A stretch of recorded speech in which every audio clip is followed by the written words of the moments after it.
we have to create the right vibe, the energy, and everybody at the organization has to feel so privileged to be here. It's no other way.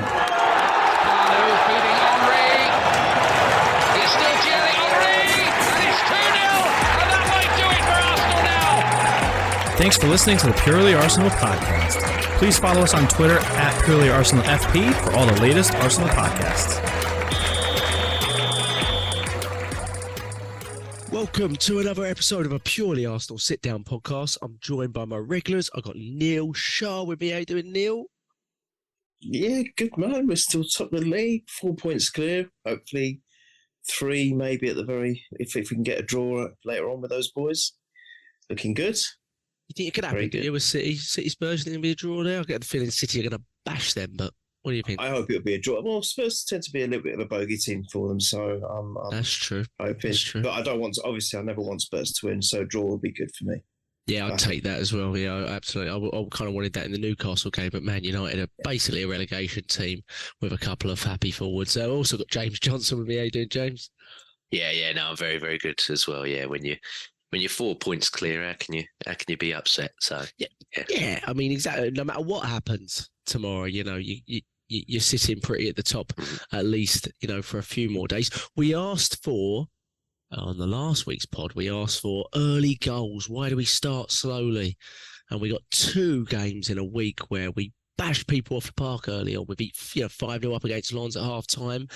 2 early goals in this game. I think we're 2-0 up at the 13th minute. Our earliest goal this season in the Premier League before that was the 17th minute away at Bournemouth. Saka again. So, Neil, you were the one that says, do not be worried. Our attack will fire as the players come back. Said, wouldn't be surprised at all. And we should have trusted you, Neil, because the last 2 games, he's kept it pretty much the same, line-up-wise. One change, Trossard for Havertz. But the front 5 are there. Jesus in the middle, we all know the numbers. And we're starting to click a little bit, Neil, aren't we? We certainly are, Jack. I think it just seems to be all coming good. The Lens game, obviously, it's done us wonders. We're watching that. It's like, oh my God, it's like one goal after the other, boom, boom, boom, boom. And it just, for me, was in a complete throwback to the Invincibles. It really was. I was thinking, this is exactly what we used to do with that team. We would just destroy teams within minutes, 15, 20 minutes, 25 minutes. And then we'd take the, pedal off the gas and just relax almost. So to avoid maybe any injuries, any fatigue. And I with both games, I mean, even if we just talk about Wolves, I don't know which game you want to talk about, but with Wolves, I was just sitting there watching Wolves, it. Yeah, carry on, sorry. Yeah, just sitting there watching it. And honestly, I was sitting next to a couple of friends and I turned to Mickey, who I've been going to football with for 30 years or so.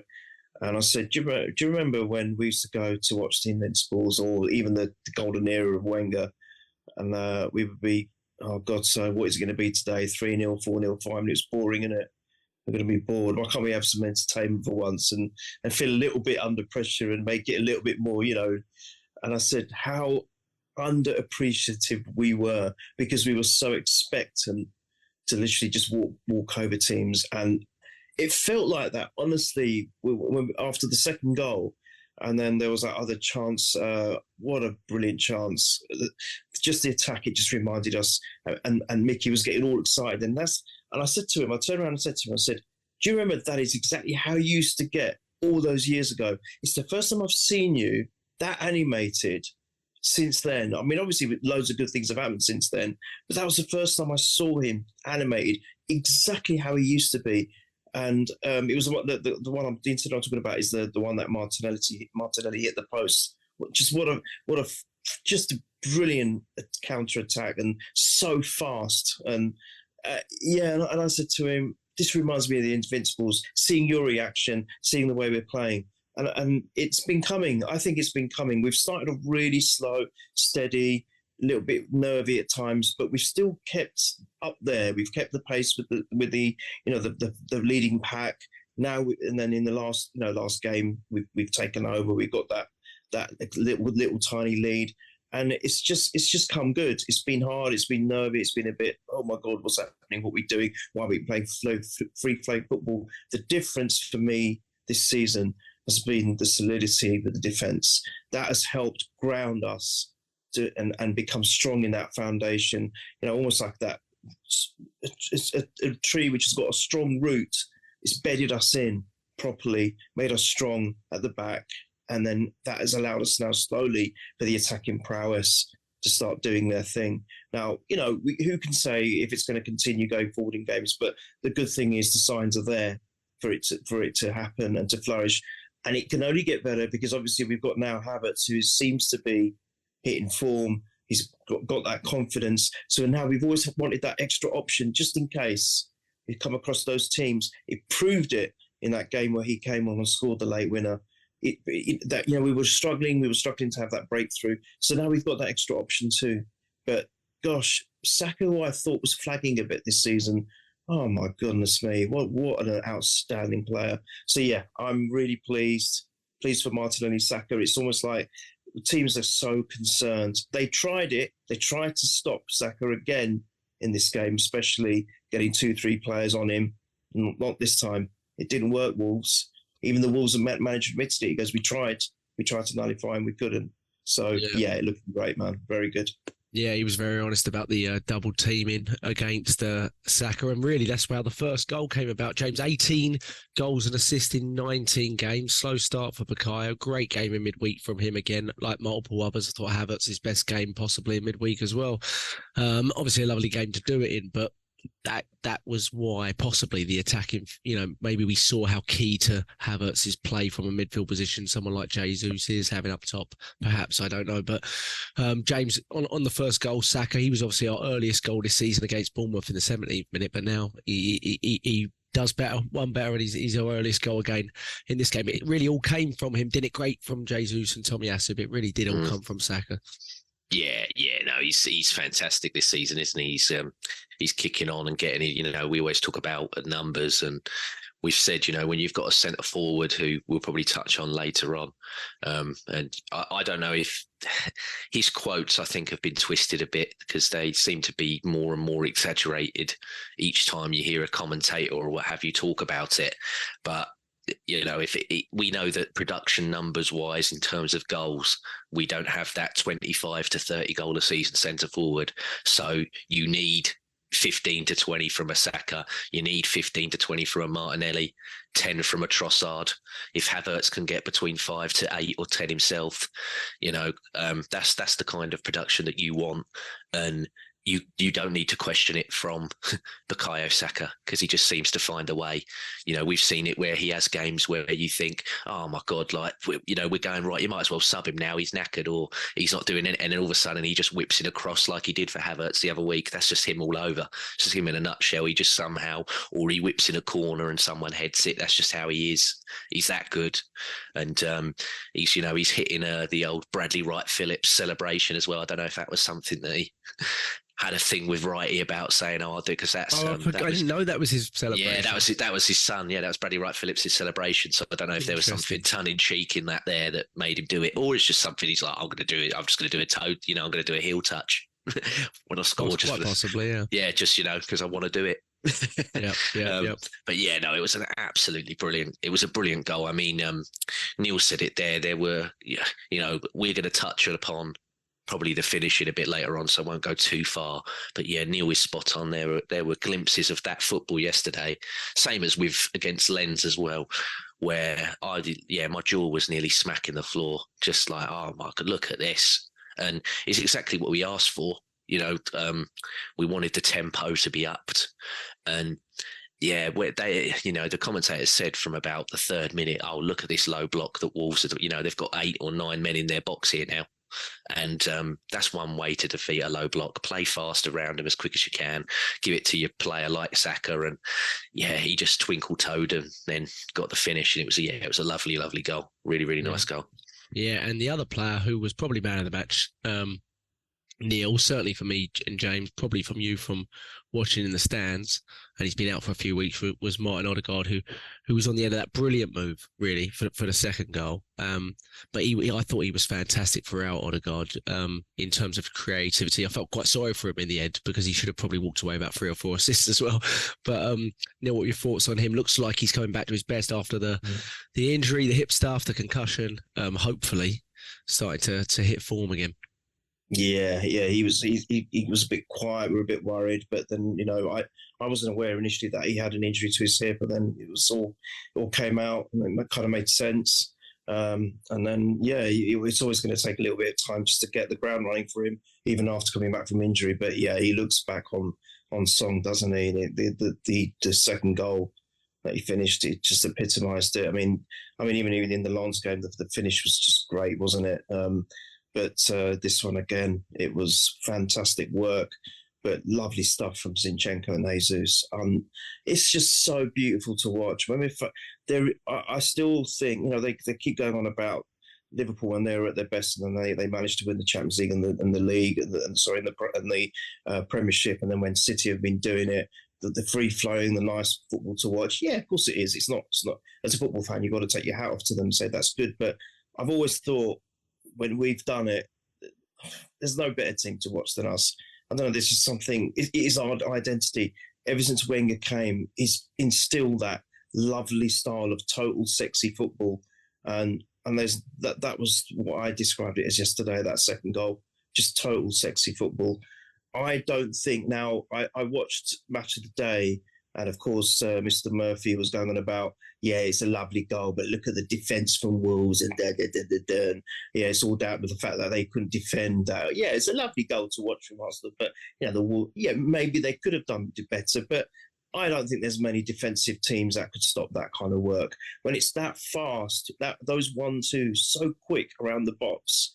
There are not many teams in the world that can defend against that, and it was just, in a blink of an eye, you miss it. Literally like that fast, that quick, instinctive, very incisive perfection, I think. And the finish, again, bang. Odegaard's known not to miss those.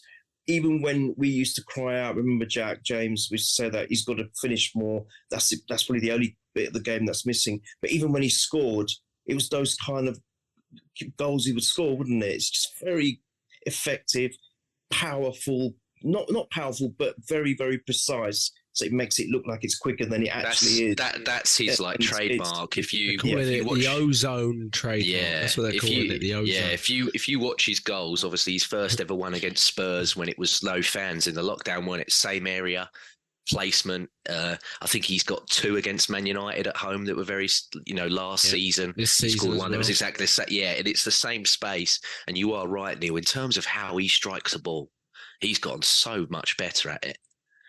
Like the way that he, finds the right space to hit it, and it all seems to, it nests in there lovely. Like it's not even the one that he got midweek was power as well, but yeah, he's just cushioned. Like, Neil, you're a snooker man, aren't you? It's like how he just he does like a snooker shot into that little pocket of space in that little corner there in the goal. So yeah, brilliant. Yeah. And I'm with you, Jack. As much as I think Arteta's given them a rollicking about their finishing, I think Odegaard as a captain should be in there going, I want to beat De Bruyne this. Well, De Bruyne's been injured quite a bit, but he's like, I want to be top of the assist charts this year, lads. And you've robbed me, like you said, you've robbed me of 3 or 4 here. Yeah, exactly. No, it's true. I mean, he's got 1 assist all season. It's a travesty. I mean, he really does create a lot of openings for us. I know this game might have been a little bit of an exception, but really, if you look across the season, he's always creating openings for us. When he's always sort of the key, the brain to our team going forwards. 89 minutes played today, obviously 1 shot, 1 goal, 98 touches, 99 for Declan Rice, but 98 for him. 87 key passes, 6 key passes, 3 big chances made. Eddie's 1, Trossard's 1 in the second half, and I think the other one was it for Jesus in the first half. I want to say it was, but I can't even remember. But was it the Trossard one in the first half? Oh, it was Trossard again. Yeah, the one where he controlled it and then he was in? Yeah. Keeper closed him down well. That was a little bit unlucky by Trossard, yeah. But again, I mean, that one was unlucky by Trossard, but the other 2 from Trossard and from Nketiah, they're gilt-edged chances for me, both of those. And I know people are saying you're being, harsh on Nketiah, but you got to put that away. I'm afraid you've got to. I know it's not a terrible finish, but you have to put that away. And I'm not sure if I was more angry when we conceded a goal or when he missed that chance. I couldn't remember which one I was more angry about, but I was really annoyed by both. Obviously, it's his bread and butter, Jack. Of course, that's what Nketiah claims that he does in his sleep, and I'm like, well, actually, get out, wake up, and do it in real life and not in your dreams, mate. and therein lies the difference, James, because Jesus missed a few in this game too. Right, the back post one, you remember, easy chance. I don't know if he was offside or not, but easy chance. But if you look at both goals, they don't happen without Jesus, and that's the difference. Do you see what I mean? That is the difference. He's so key to everything we do. That's good. And he's, our attack's always at its best when he's in the centre of it. That you almost forgive that. But with Eddie, when he comes on, he doesn't provide that link up. We know he doesn't. Doesn't have that connection really with anyone in the front four. So when you give him a chance, you need him to put it away. He needs to be Eduardo Ian Wright like deadly, and he isn't. And that's my fundamental issue with it. And this isn't a bashing of Eddie. We're just obviously going around the missed chances and where we feel Odegaard could have probably claimed even more of a gigantic performance. But I mean, do you have concerns collectively, Jack? Well, obviously, earlier in the season, maybe even a few weeks ago, we're not creating enough, though. This is obviously what we want. We want to be creating this amount of chances. It was 3.8 to 0.8 XG. It was great, but it can cost you, can't it?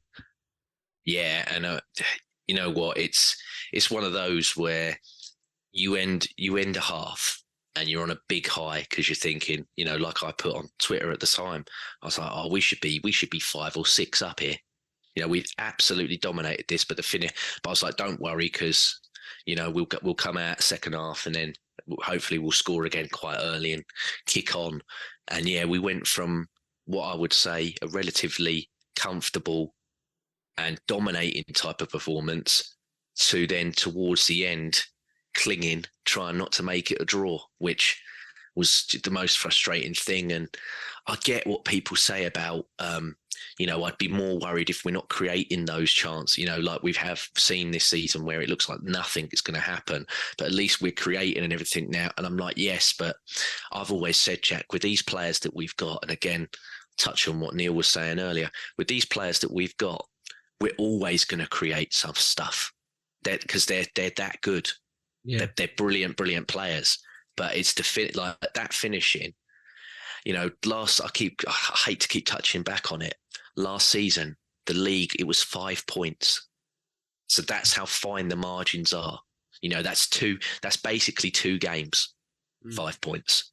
And if you drop the points or don't get the points, that's how, you can't afford to do it really against this Man City side. We're up against that. Yeah. I've said before, it's harder than the 99 Man United treble team because they're a financial institution as well as a footballing institution. So you sort of have to defeat both, which makes it even harder. And yeah, I think, like I said a minute ago, I think Arteta will be pulling them up. Especially, I've never seen Arteta go at Trossard like I did yesterday. Yeah. That second half. When he was close to his wing, yeah. Oh, yeah. He was rollicking Trossard yesterday. And I'm like, I've never seen him do that, ever. I saw that, yeah. Yeah. Did you see that? I mean, you were in the stands, Neil. Did you sense the tension a lot? I mean, you said it's been quieter anyway when you've gone this season, and there's multiple reasons that we can discuss for that. But did you sense sort of the collective tension when that their first goal, their goal went in, and it was still about in the end there was about 10 minutes to play, wasn't there? Because of the injury time, which we'll get to in a little bit, but. Did you sense that? And how did you feel? I honestly had no nails left. I genuinely didn't. It wasn't because we were conceding a lot of chances either. I mean, it was because that's all it takes. That's all it takes, and that's why. But I didn't know if you sort of felt that in the stadium where you could look calmer than I was. So can I just touch on 2 things? One thing. Can I mention the stadium noise? I'm actually really disappointed. I am absolutely gutted. 18 months or 2 years, it's been absolutely phenomenal going into these games. And, when you've been lucky enough to go live and to sit there and listen to the absolute and utter noise, there's nothing like it. If you remember in pods over the years that we've done, I've been saying, why can't we be like Newcastle fans? Why can't I dare say even be like those lot fans down the road? One thing you can't take away from them is how noisy they can get, how united they are. When we had the fractions in our fan base and all the internal fighting and going on and all that rubbish, I said, what is wrong with us? We're all supporting the same club. Let's unite and have that, at least that unification. Even if the football still doesn't do what we want it to do, at least as a fan, let's try and make it as difficult as we can, not only for the opposition players, but also the opposition fans, and keep them quiet, because they obviously, away fans are always noisy. They try and outdo the noise of the home fans. And I never had a problem with our away fans. Our away lot were always noisy and good, but the home fans are like, what the hell's going on? And then all of a sudden it started changing, didn't it? Even when our players make a mistake, they're like, we got behind them. The noise was terrific. The Ashburton Army helped with all of that.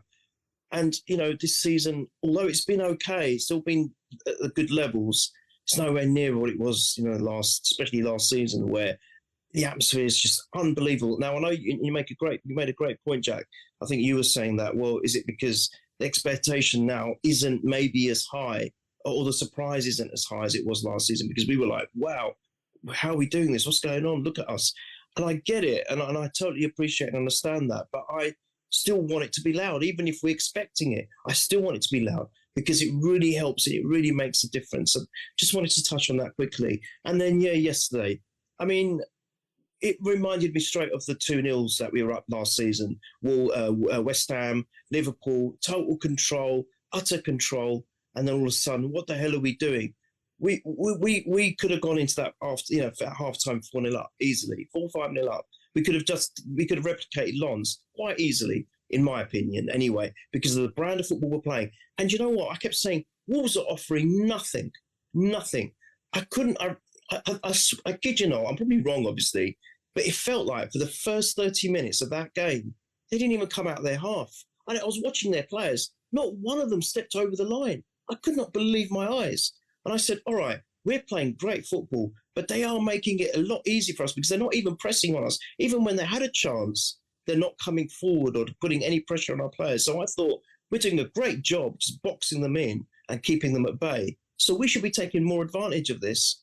And look, I wasn't disappointed when we went 2-0 at half-time, because I thought we played some great stuff.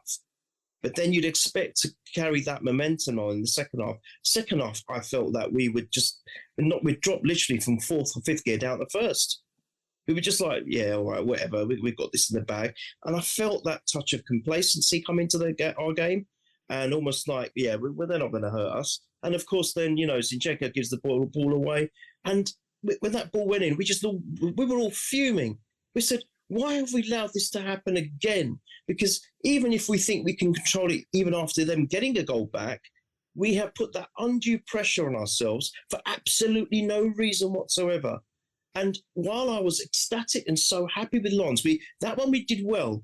We were 5-0 up half time. We still controlled it, and we got an extra one more goal at the end, and that was fine. This one, they could have got their wins and their sails, which any team would. They're thinking, my God, we haven't done anything in this game. Who was it against? Was it 2 seasons ago, or was it even last season? It might have been last season, but I remember it was a game against Brighton where we were bad, but they were abject. But because we were so bad and they were abject, that once they started flowing a little bit, it ups their confidence. It really gives them confidence. Same with Wolves. Yeah, it was Brighton at home. Yeah, you're right. Yeah, that's it. And you're allowing them to give them that almost like that injection of confidence. Why? There was no need to do it. And they could have got 2 goals, and it would have been all over again. And can you imagine, James, you were saying earlier, 5 points lead. Can you imagine if we dropped those 2 points for no reason whatsoever, and then we lost the league by 1 or 2 points? We're kicking ourselves looking back at that game. Oh, yeah, you would, yeah. I was fuming, man. You asked me how I felt. I was angry. Yeah, I think sorry, let's finish, James. Yeah. Full time came, and I thought, 10, 15 minutes before, I was thinking, I've had a really good day today. My back hasn't been too bad. I'm smiling all throughout. I've had a great day. When full time came, I was like, what the hell did we just do there? Because we could have just given that away big time. So no, that's how I felt. Yeah, I have to say, I thought I was very annoyed at the end, just like you were. But I do think. Do you remember the Nottingham Forest game earlier in the season where we were really good first half, and then I felt we did just like drop down. I have to say, in this game, I didn't quite feel that. I felt like we weren't no way were we as good as the first half in the second half, no way. But we did have a lot of chances in the second half, I felt, whilst our play wasn't as smooth. My frustration really was the fact that we didn't capitalise on those chances. That was my frustration. I'm not sure I sat there being so angry. I had to walk outside because I didn't want to shout around the kids. But I think I was more frustrated with the circumstance than anything. I was like, oh, that could have, could have gone. It could have gone away from us so easily.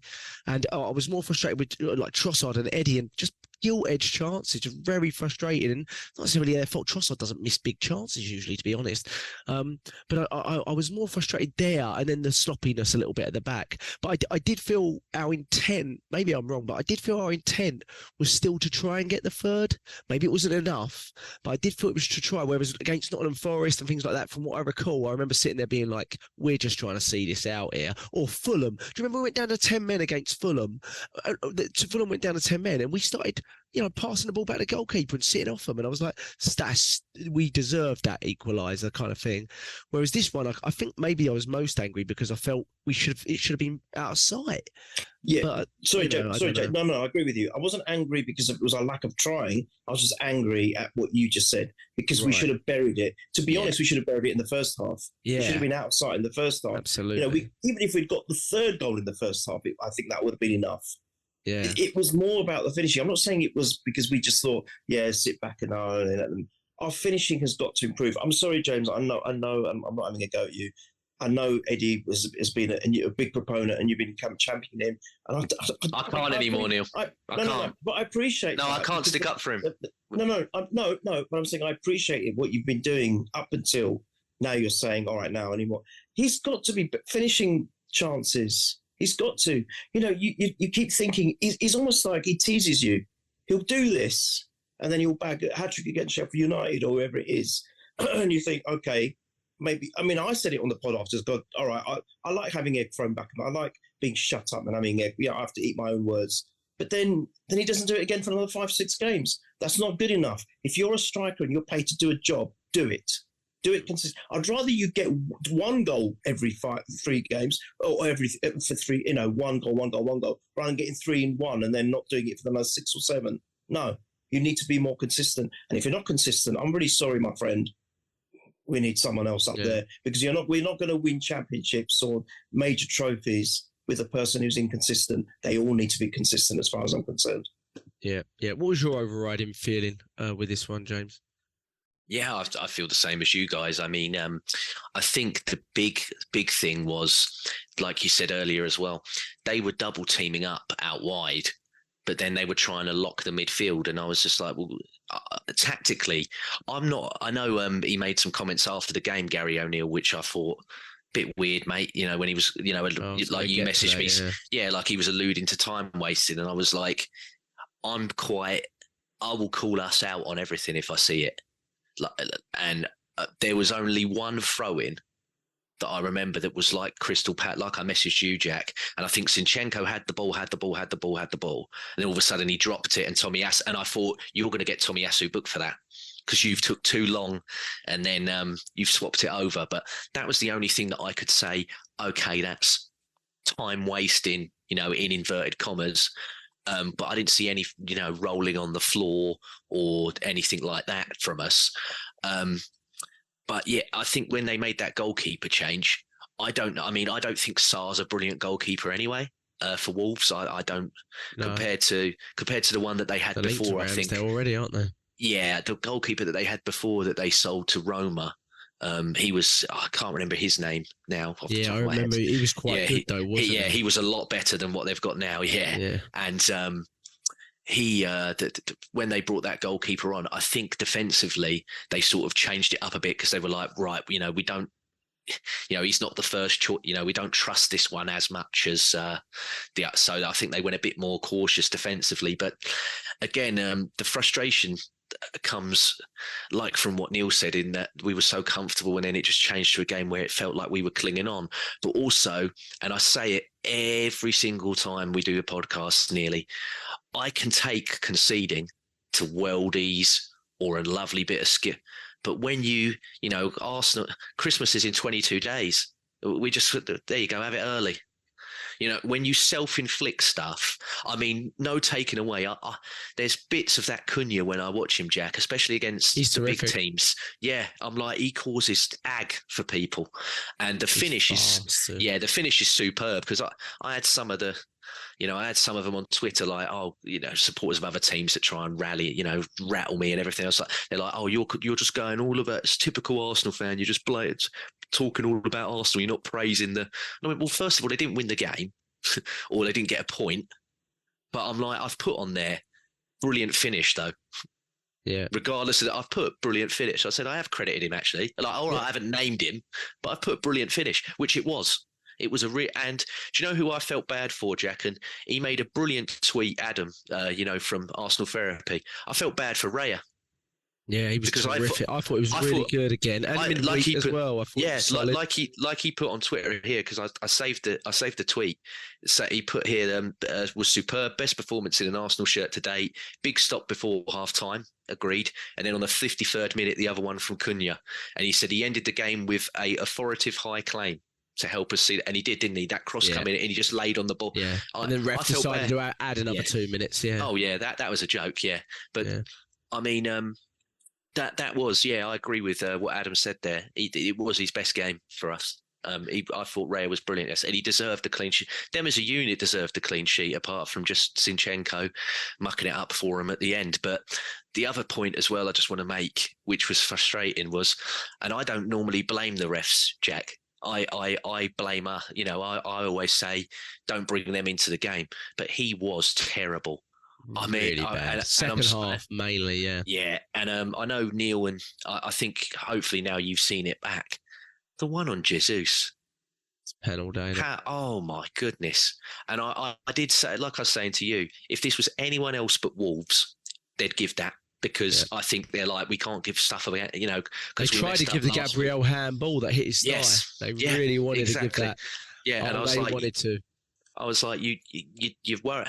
But for me, I'm like, it's not even one that's up for debate, because I'm like, how does he fall like that from a header if he's not been pushed? No way. Because it was the way he landed was like sidewards on. So I was like, if he's heading it, he's going to fall in the centre. But he was off to us. So I'm like, he's only going to fall off to a side if he's been off balanced from a push. So I'm like, what goes through all your heads when you're watching it on field as well as off? I'm like, you don't fall like that unless someone's pushed you. Yeah, so it looked more like it was some sort of tug or something at his arm. Yeah, yeah, and I mean it's a pen. That's the second one. The Sanchez one at Chelsea, like we said before. He just clotheslined him like Hulk Hogan in wrestling, and then he's got this one. Yeah, exactly. It was ridiculous. It was two absolutely ridiculous decisions, and then he booked Saliba, and I was like, "What's that for?"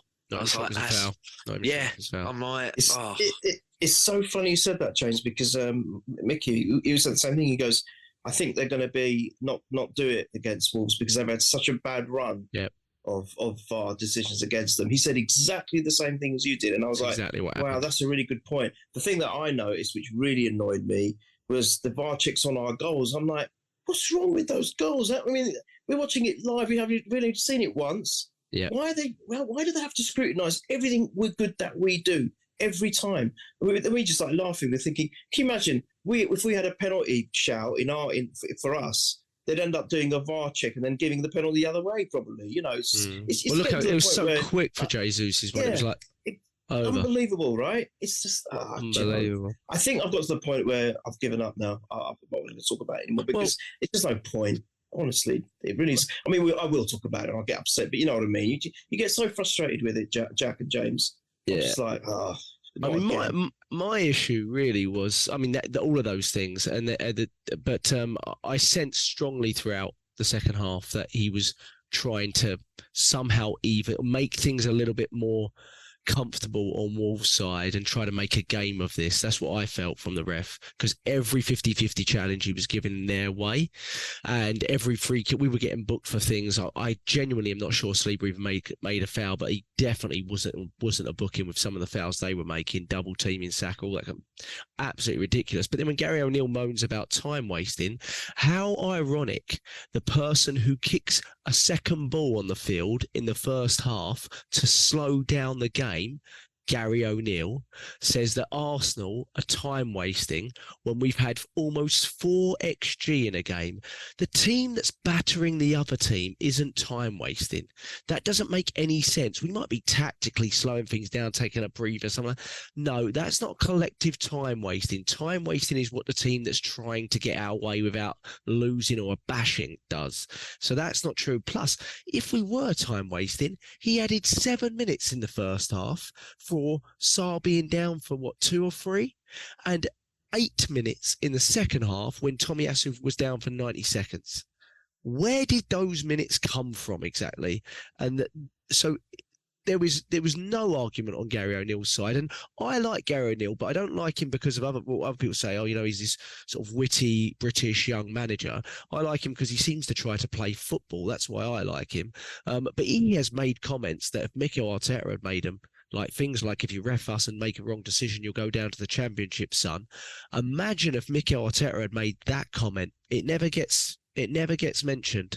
Plucky old, young English manager. If English is your first language, you get away with murder as an English manager. It's unbelievable. But if you're Spanish or French, and you're coming into the league for the first time, first foreign manager like Arsene Wenger or something like that, forget about it. You're going to get absolutely ruined. It does annoy me. It annoys me a lot, that stuff. I didn't see if he got pressed on it, Jack, but he gave a great interview after Monday's game against Fulham.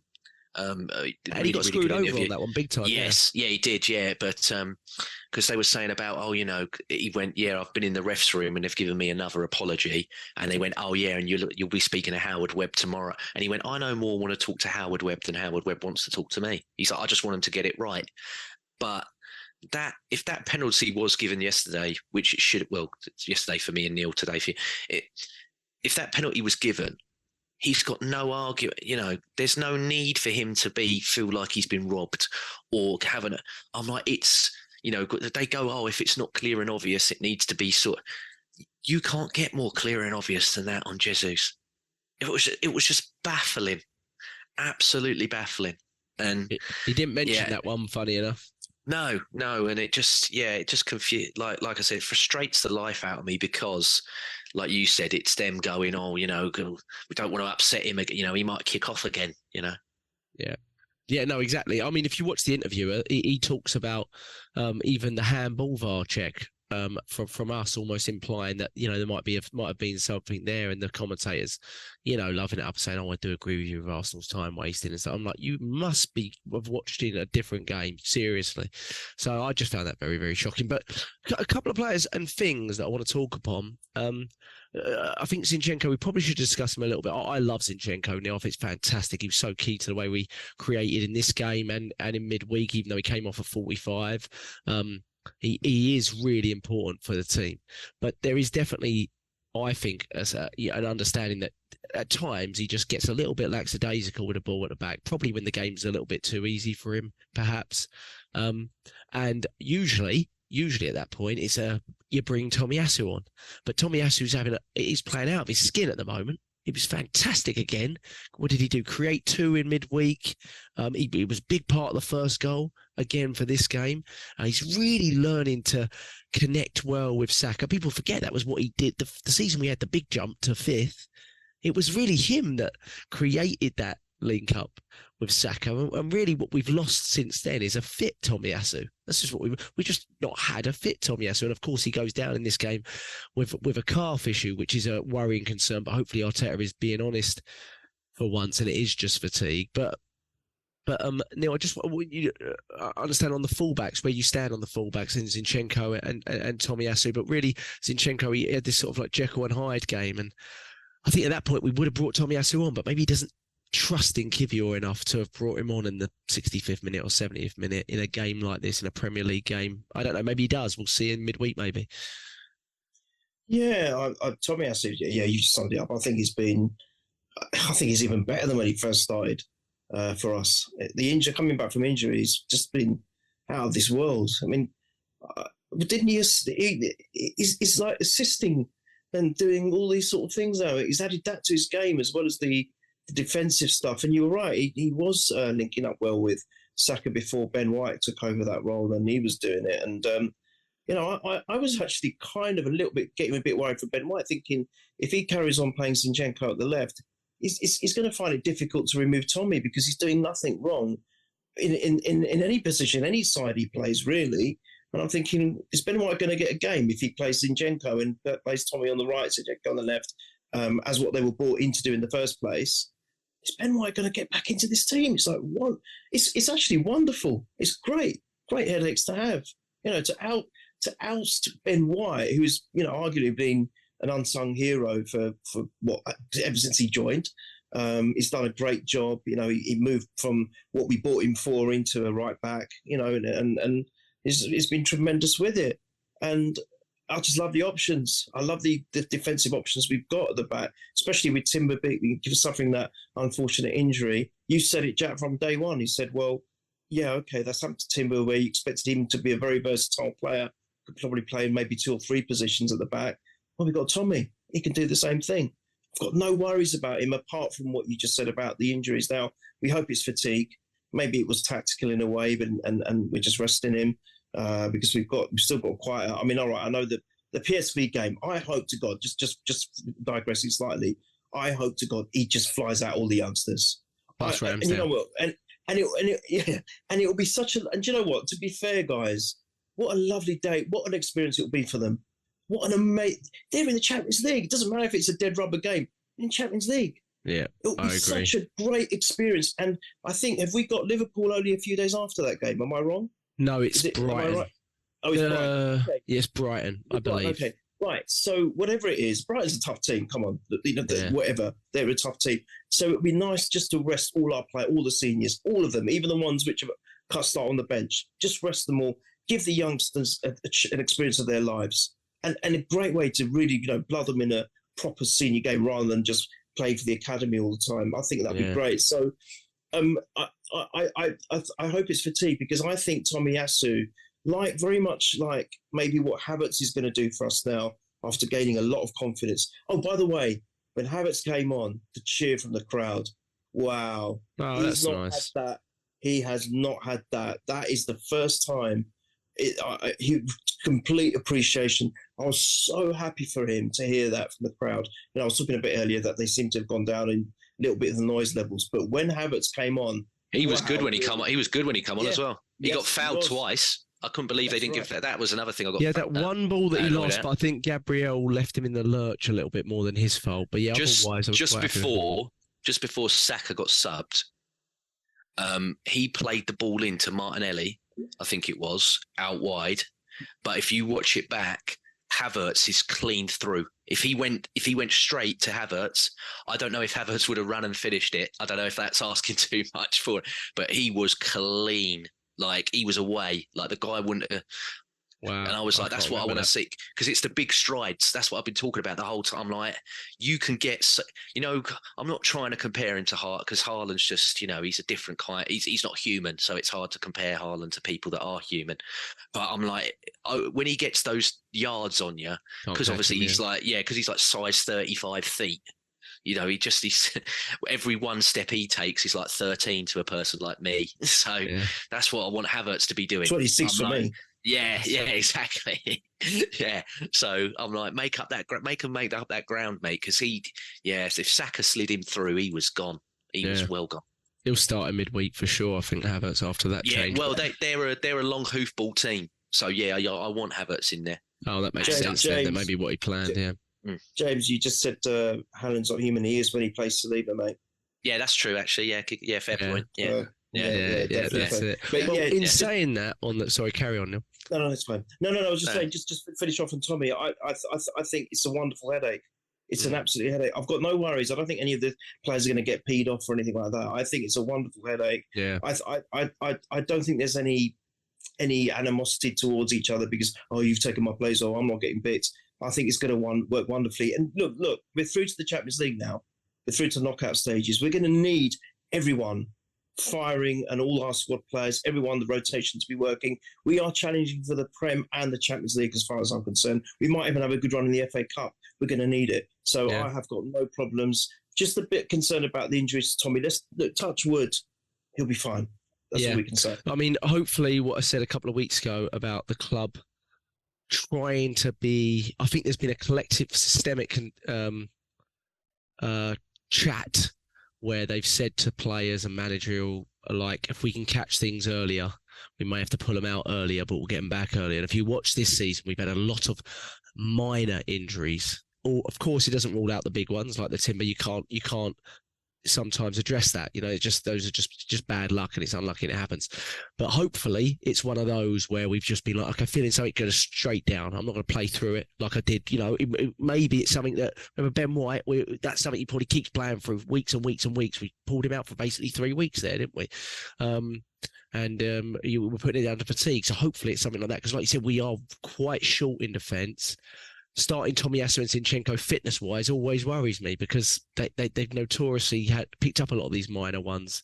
So it's nice to know that Tomiyasu and Ben White can share that side. I worry a little bit more on the left side when Tomiyasu's flicking back to the right. So because obviously that's where Timber would have come in and things like that. And I think we need to find Kivior somewhere. I don't know when or how. Maybe it is the PSV game. Maybe it's earlier. But we need to find him somewhere because I do think there's a lot of talent in there. And I think his best chance is probably in the left-back position, to be honest, to find minutes, you know. So, yeah, let's hope so. But, yeah, like you said, Zinchenko, a fantastic player. But just I think if we're able to have trust in someone to take him off at 70. If I completely understand it. When we're 2-0 up in a game, that is the time to take Zinchenko off. I completely understand it when we're 0-0 or 1-0 and you know you're going to still need to break him. But if you're 2-0 up in a game, that is the time to take him off. And I found it a bit odd that we were sitting there in that, 85th minute and Zinchenko was still on the pitch. I found it a little bit strange, to be honest. I did. I thought Gabriel, I have to just say, I think Cunha is a really good player. I watched him. I think the United game was the first time I really watched him at the start, and he just ripped United apart. I know United won it, but they should have lost by about 2 or 3 goals. He absolutely tore them apart at Old Trafford. But I thought that tackle from Gabriel right on half-time where Cunha went past him. Did you see how easy he went past Rice, by the way, to get the shot off Torreira? I think Rice was a bit tired, but not many people go past Rice like that. But I thought he'd gone past Gabriel, and the challenge Gabriel made was fantastic. I thought I was so happy with that challenge. So I just thought I'd mention that. But yeah, like you said on Raya, obviously a lot of stuff gone back and forth, but I do feel a lot calmer. I do feel a lot calmer at the moment. Obviously we didn't maybe a few weeks ago, but I do think maybe it might not have been that easy for him to come into a team, no pre-season, brand new team, brand new back four, brand new way of playing. I think maybe even I maybe didn't understand like maybe the challenge of that for a goalkeeper to come into something that fresh mid-season, big games. I think his second game was Tottenham at home, maybe something like that. And then it's City 2 or 3 weeks later. So it was a lot of that. This is the first time we've won 3 league games in a row this season. Did you know that? First time we've won 3 league games in a row this season. I did not know that. I had to look it up. I thought that's not right. So let's hopefully. Well, it's nice to inverse mirror Tottenham, innit? It's great. We win 3, they can lose 3. Because they won the league after the first 10, didn't they? Of course. Yeah, exactly. And that shows, isn't that crazy? I mean, it's Tottenham, so we're expecting that anyway. But it does show how competitive the top of the league is because they were top of the league 3 games ago. They're now 6th, and it just shows how little room for error there is, doesn't it? Really, and that is quite incredible, really. But There was one other thing I wanted to touch on. We touched on the VAR stuff. We touched on that. Interesting that he played Trossard again at the 8. Do you feel, James, he's playing Trossard at the 8 in these type of games? But it's very unlikely you'd see Trossard at the 8 for, like a big 6 game. I find. Did you think that? Yeah, I think as well. If you look at it, because a lot of people are like, "Oh, he's dropped Havertz," and I was like, "Well, hang on." I was like, "I think Havertz was one of the only ones the other night that actually played the full 90." I was like, he stayed on, didn't he? He didn't swap. He swapped the rest of them out. I think he did. Yeah. So I was like, no, I think it's a case of he's rested. He's not dropped Havertz. He's rested Havertz. I was like, there's a difference there. So, and I think, yeah, like I said to you a minute ago, Luton are. One thing I will give Luton credit. I don't want to give Luton any credit if I can help it. But the one thing I will give them credit for, out of all of those promoted sides, I know Burnley got a big win yesterday, but it was against Sheffield United, who are absolute dross, by the way. I mean, I saw this morning that they're linked with bringing Steve Bruce back because they're like, well, we're going to have to get rid of this manager. And I'm like, oh my God, Yeah, do you know what I mean? Retired. Oh, well, I'm like, God almighty. They are poor. They're poor. Yeah, but I'm like, if Steve Bruce is your, I'm like, it's like putting a plaster on a flesh wound, do you know what I mean? It's ridiculous. Yeah. But the Luton have looked at it and gone, let's not try and play football like these. I mean, Sheffield United's version of football's terrible, even when they're trying to play proper football anyway. But he's gone, I can't play football against these teams, so I'm going to go long ball, 4-4-2. But my strikers, when they jump, they're going to give you an elbow in the back. They're nasty. They're nasty, ruthlessly type team with players that are, and they are brute force teams. And they did really well against Liverpool the other week. I thought they should have won that, actually. And I think they're going to look at us and go, like the old teams used to, get it on them. Like someone's going to go straight through one of our players within the first 5 or 6, and we're all going to be like, "You dirty, effing this, that, and the other." We'll all message each other on WhatsApp, going, "How did he get away with that? The dirty, And I think we'll win comfortably still, but they do, yeah. And that's another one for me where I am hoping that Tomiyasu isn't too bad, because I want him in there next week for that game, for the aerial bombardment, because he never loses headers.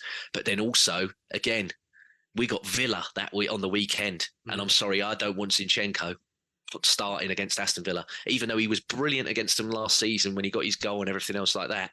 I just think defensively, with the wide players that Villa have got, I want the better 1v1 player. And yeah, they got Tomiyasu is our best 1v1 defender at the club still, regardless of who. I think he's that. Yeah, they got an incredible home record as well under exactly. They do play Man City before they play us midweek. Yeah. At home. So, but I mean, getting White back, I thought he was very good when he come on yesterday as well. He did well. So I've got no problems. But I would, if you said to me now, would you play Tomiyasu in the 2 games if he's fit? I would, I would still play Tomiyasu, because one of the aerial bombardment, and then also, I'm cautious as to what. I mean, watching Unai Emery play that high line does make me think, do that against us, mate, because we'll have a field day. But at the same point, I think he might switch it for us, Yeah, he might well do. He might do another PowerPoint. In fairness, Unai, I mean, I think they're a dangerous team, Villa. But we know Unai Emery well. He actually doesn't know how to play a defensive game, like not truly a defensive game, right? He can put players behind it, but he doesn't really know how to set that up. We all remember Watford, mate. Yeah, he doesn't. So he's going to go and play his style, very effective style, when he gets the right players in that system, and wing backs up and all that kind of stuff. But in terms of playing, this sort of 10 men behind him kind of stuff. No, not seeing it. Look, but in fairness to Wolves, they should have battered United at Old Trafford. This wasn't that game. It really was a 3 or 4-0 game, and it ended up being 2-1. They beat Man City, they beat Spurs, they drew with Newcastle. I know they had a couple of players out, but like we've said all season, so do we. And we played in midweek too, and it was a big game for us midweek. And like you said, fantastic to qualify from the Champions League group. We can't underestimate that. We've not been in it for a long period of time, and if you look at the teams that have qualified a game early in the Champions League, it's your Real Madrid, it's your Bayerns, it's your Man City. So you're amongst those type of teams. which is really nice. We, and it allows us to. Not that I want to not play anybody. If we're going to win it, we've got to beat some of these teams along the way. But winning that group was, and like we said, I love the mentality of that where, that first game ended and it was like, you need to win here, lads, to go top. And when you win it 6-0, as comfortable as that, I thought Lens were going to put a bit more about themselves in it. But yeah, we just completely just steamrolled them, That's what I want. I mean, yesterday, again, touching on the finishing, that is what I feel is the difference. Because a Man City will take those chances and will absolutely slice the head off a team. Us, still not got that final killer instinct. As much as I do agree with you, Jack. When I look at Nketiah, he is getting better at trying to link the play, but he's never going to be that player. No. But his whole thing is scoring goals. When you get a chance like that and you miss, furious. But then Jesus as well, for however I think he had a good game with his footwork and laying the ball off and everything else like that. All 3 of his chances that he missed, the first one from the cross, he is onside, and I think he snatched at that. And then the second one as well. If you remember, we all did the podcast after Brentford. We all went for Nketiah for when he ran in and he hit that weak shot. Jesus did exactly the same thing. Declan Rice is literally, it's a 5-yard, it's a 5-yard little pass, and Declan Rice slots that easy. Yeah. And I'm like, you, took a silly shot, didn't play in your play it. And then actually said the same. James said exactly the same thing at half time. Said if this had been Man City, they'd been 4-5-0 up. Yeah. And I said, as good as we are, and as optimistic as I always am, I said there's one thing that still differentiates, I believe, between us and Man City. That's that cutthroatness. Mm. We need to go for the kill, the jugular. Doesn't matter what, because if we can do that and bury teams and put it to bed early, it's just going to make such a difference to our campaign, I think. Well, we saw it against Lens, didn't we? We're like, I can see. That's what frustrates me. I'm like, I've just seen you do it. I've seen you do it, 2-3 days ago, and now you're reverting back to type again. And I'm like, why? Exactly. That's where the frustration comes from. Do you know what's important here, though, for us? Because I don't think that's really going to change this season, right? I don't think that sort of top-level striker, because of what it's going to cost, is coming in until earliest the summer, to be honest. And I don't think we thought anything different this season. But what's really important is the volume of chances we create, because if we create enough volume, we will take enough chances. Like even in this game, we scored 2. We had 20 shots on goal or 19 shots on goal. That's what we need to do every game. Because City, I'll be honest, if you look at their stats, sometimes they'll win 4-0, but they might only have 10 total shots. Because they're so clinical, they just stop doing it. They stop pushing for it. Well, that's how Liverpool won the league, isn't it? They were just ruthlessly efficient. So we need to make sure we're doing exactly what we did in this game, because then we will score 2 or 3 of them. That's what we need to make sure we're doing, because we need to collectively get those goals, not from one place. And that's what we did last year. And we got 88 goals last year. Getting goals was not our problem. It was the other end where we conceded 43 when the average Premier League winner, I believe, concedes around 32 or 33. And that's where we need to sit. And that's why the frustration when the goal went in, and we went through it all. But in the end, great win, great 3 points. Well, you before that game, you're going, just win. It's a great weekend for us, because we're playing before all the other big teams basically, and we were sitting at top beforehand, so we can't complain. But obviously, it's 2 big games to come. Let's do predictions before we go. We've got Luton away on Tuesday, so it's big, quick turnaround again. Festive fixtures are already starting, and then we got Villa away on Saturday, I think, in the 5:30 game, which is a really tough game. Neil, go to you first. Predictions for the 2. I agree with what James said earlier. I think Luton are going to be kicking our players. It's going to be horrible. And that's why I obviously always worry about injuries, always. So first and foremost, no injuries, please, or any major injuries. That's the first thing.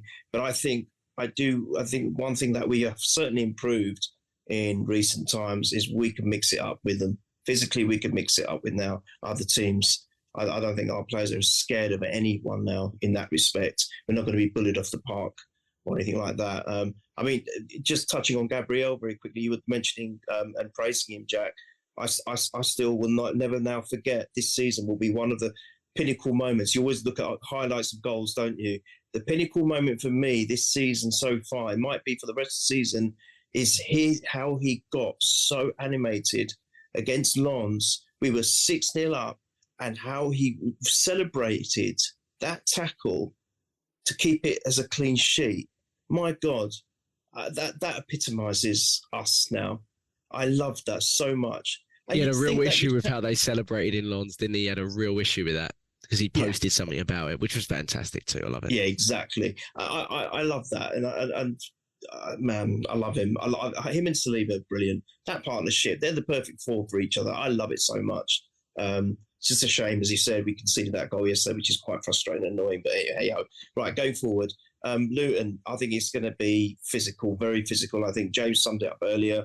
So I'm not going to get carried away. I'll be happy with just a professional, comfortable win, nothing too extravagant. I'm going to say 2-0. I think we'll keep a clean sheet. I think I'll just go for 2-0. Actually, yeah, it's good. And that's with all respect to Luton, because they could have done some teams to this season, you know, as physical as they are. But I think 2-0, and then. What's the next one you asked? Who's your first scorer for Luton? Oh, sorry. Wow. Oh, do you know what? I'm just going to go basic. Saka. Okay. He's going to go Saka for that. Yeah. He's doing it, and no matter what, whether he's playing badly or not as good as we expect him to play. I should not say that. Don't just wash your mouth out with soap and water. He never plays badly. He just doesn't play at the level we expect him to sometimes. But yeah, Saka for that one. And who's the other team we're playing? Who's the one after that? Villa away. Oh gosh, that I think is going to be a tricky game. I think. Do you know what? As long as it's not against us. Personally, me, I'm happy for them because I do like Unai Emery. I do. I like him, and I hope he does well with them, but not against us, of course. I think it's going to be tricky, guys. I'll actually go for it. I think we'll edge it. It's going to be tricky. I'm going to go 2-1 for that. So 2-0 Luton, 2-1 Villa, and Villa, I'm going to say Martinelli. Martinelli. I'll take that all day, both of those results. James, what about you? Yeah, if you look at their home record, they don't get beaten by a lot of goals. I think most of their losses have either been 2-1. They've not had anyone absolutely slap them. So I'm going to go the same as Neil. I think 2-0 Luton. And I'll go with Odegaard to score in that one. And then I'm going to go for a 2-1 against Villa. And I will go for, I keep saying it today, but I'm going to back it until it keeps happening. I'm going to go Gabriel set piece. Gabriel set piece. The same big scores, header. Yeah. Same scores for both of you, but different goal scorers. Okay, I'll go. But 6 points. Big 6 points again.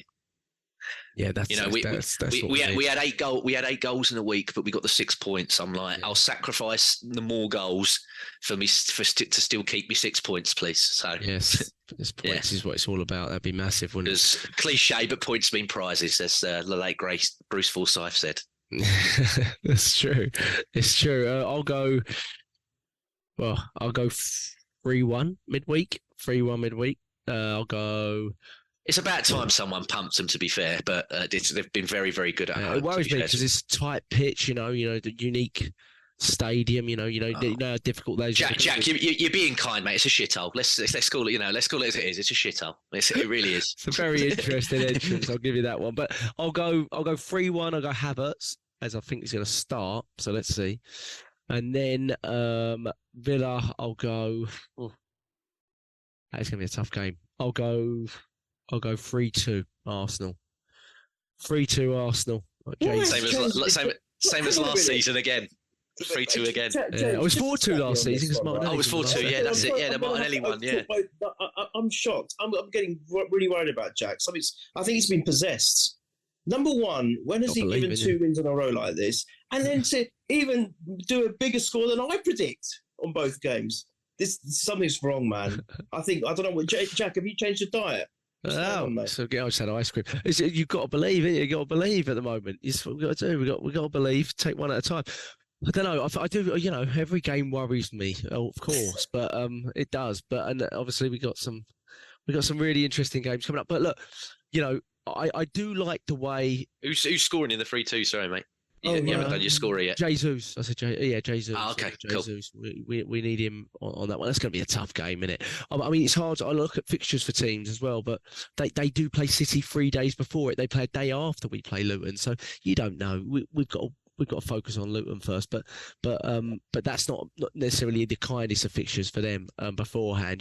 They're both at home for them, so it's an interesting one. But hopefully, whenever you watch teams sometimes play City, you always feel like they give them a little bit too much respect. But hopefully they go at them like they would do any other team and try to cause some problems, Villa. Because to be fair, Villa have been very unlucky against City at home in the last couple of seasons. I don't know if you remember last season. I think they drew 1-1, but they had a dreadful decision against them, like a penalty that should have been given or something like that. And so hopefully that was one of the last ones just before Gerrard got binned, weren't it? It might well, yes, it might well have been. Yeah. That's it. But boys, I'll take all of our results, any one of them there, any two of them. So it'd be fantastic. But great week for Arsenal at this point. Enjoy the games today. I presume you're the same, James. You're hoping for a draw at City, or you're hoping? Ideally, there's some kind of apocalypse that just sucks them both into the ground and we never see them again. But I don't know if I couldn't predict that on BBC. So I went for a 1-1. Yeah, they didn't have the apocalypse option on BBC. I have to say, despite their boginess, I would be quite surprised if Spurs got anything, because they're not playing the same Tottenham team that we played at home. They're injury ravaged. I've got a Man City fan who sits behind me at work. Nice bloke. He's not arrogant or anything like that.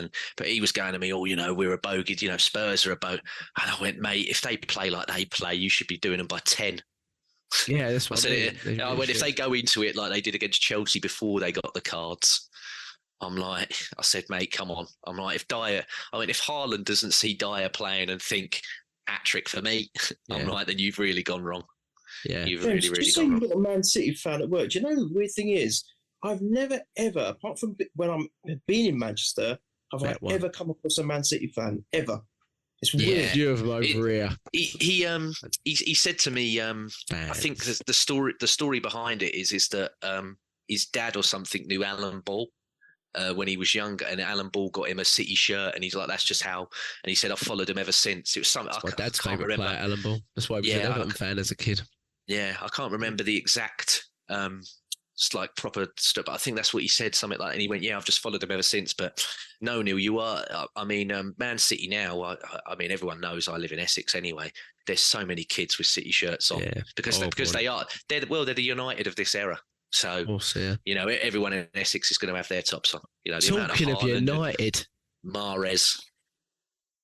Flipping out, Ten Hag can stay. I think he is the most delusional manager I've seen in some time. Ten Hag. I mean, he did have his flat cap on yesterday, so maybe his eyes were restricted. Do you know what I mean? He couldn't see how terrible it was. But it's a bad advert for football. I mean, they are probably the most expensive or second most expensive squad in the world, and they play like a relegation fodder.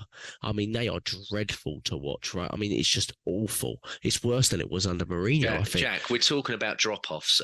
This is a guy me and you were looking at, thinking that he could be a future manager of our club before, and I'm I'm like, oh my god, Yeah. Yeah, he's dreadful. But what I don't understand from him is it doesn't mimic anything that Ajax played a good style of football. Well, I'm thinking he brought the cannabis from Holland with him, because I'm like, you're clearly on something. Like you are absolutely mental. Yeah, and his talent ID is the worst I've seen. I mean, the identification of players is just dreadful, from Anthony to Casemiro to Onana. It's just Mount. It's just dreadful. His talent identification is obviously it's fantastic to watch, brilliant, but just absolutely dreadful. I was watching that yesterday thinking they should be about 6-0 down here. It's absolute dross. So very funny, because I think they were talking earlier this week like, we're only 6 points to the top and look how bad we're playing. I was like, no, you always play this bad. Like this is literally your level. It's not like you're just playing bad. You're having to go through a bad patch. You're dreadful. You've played this way ever since you come in. I mean that part. I mean, I'd be stunned if they got top 5, to be honest, man. The way they play, I would be really stunned. I think Chelsea are better than them. So, and that's saying something, to be honest. But yeah, it really is great to watch, though, isn't it? These sort of teams be just mid-table fodder. It's just, isn't it fantastic? It's just absolutely great. Look, Chelsea got players asking porn stars for free nudes, like, and they're better than you, and they're better than you. That's really, yeah, like you said, says everything, doesn't it? There you go. Honestly, they're going to have such problems, Chelsea, of giving these young kids basically lifetime contracts. They're going to. A couple of them will come through and still be motivated. A lot of them will be, I can't believe this. I don't have to do a thing again. Fantastic. It's shocking, isn't it? It's so stupid, but it's just fantastic to see, though. It's brilliant. I really like Todd Bowley. Really good. But boys, it's been great. Big game on Tuesday. We might not be back for the podcast straight after that one, but definitely on the weekend again as usual. Thank you. Follow us at Purely Arsenal FP on Twitter. Type in Purely Arsenal to YouTube and subscribe to us. That helps us out. We always got a podcast a week coming out to you guys. And shoot us with your questions on Twitter at Purely Arsenal FP. Feel free, or on YouTube, you can follow them there as well. We always comment on the pages. You boys are better than me at that, but we always try to do that. Neil, James, thanks so much. Fingers crossed for 2 more wins, yeah? Up the Arsenal.